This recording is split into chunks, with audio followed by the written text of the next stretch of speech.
क्या आप सोच सकते हैं कि कोई भूकंप इतना खतरनाक हो सकता है कि इंसान एक दूसरे को खाना शुरू कर दे?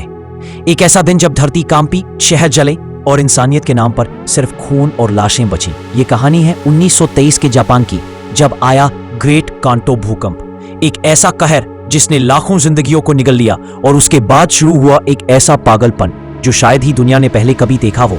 लाशें, अफवाहें, नरसंहार और इंसानी मांस खाने की कहानियां।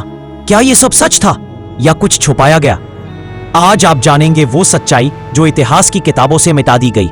नूब इन्फॉर्मर पर यह है Japan's earthquake cannibals part 1।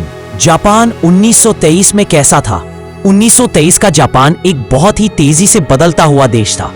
Tokyo और योकोहामा जैसे शहर तकनीकी रूप से विकसित हो रहे थे।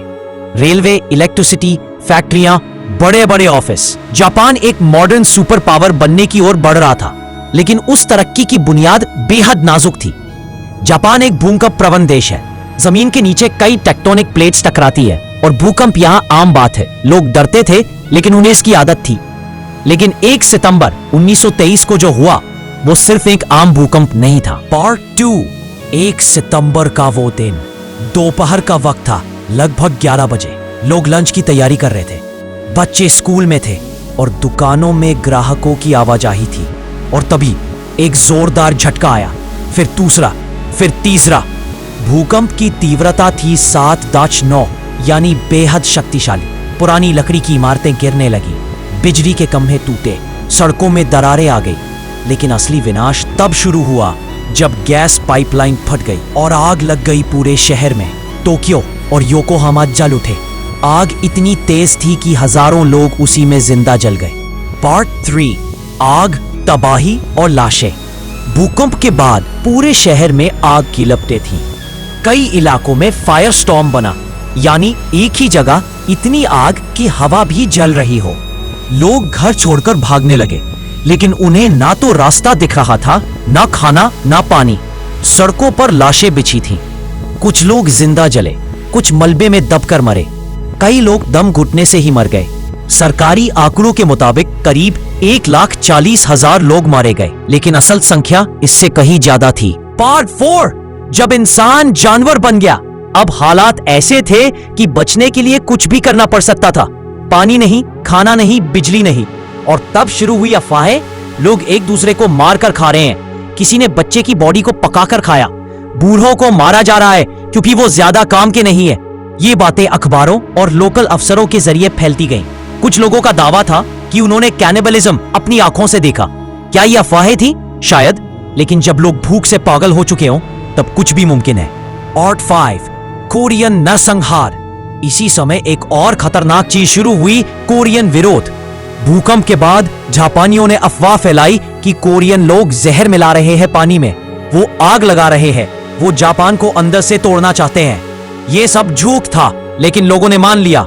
मिलिटिया ग्रुप्स, लोकल गार्ड्स और यहाँ तक कि आम लोग भी कोरियन नागरिकों को पकड़ पकड़ कर मारने लगे। हजारों को मारा गया सिर्फ इसलिए क्योंकि वो कोरियन थे। चाइनीज और कुछ भारतीय लोग भी मारे गए क्योंकि लोग पहचान नहीं पा रहे थे। पार्ट 6। मीडिया और सरकारी प्रोपेगेंडा।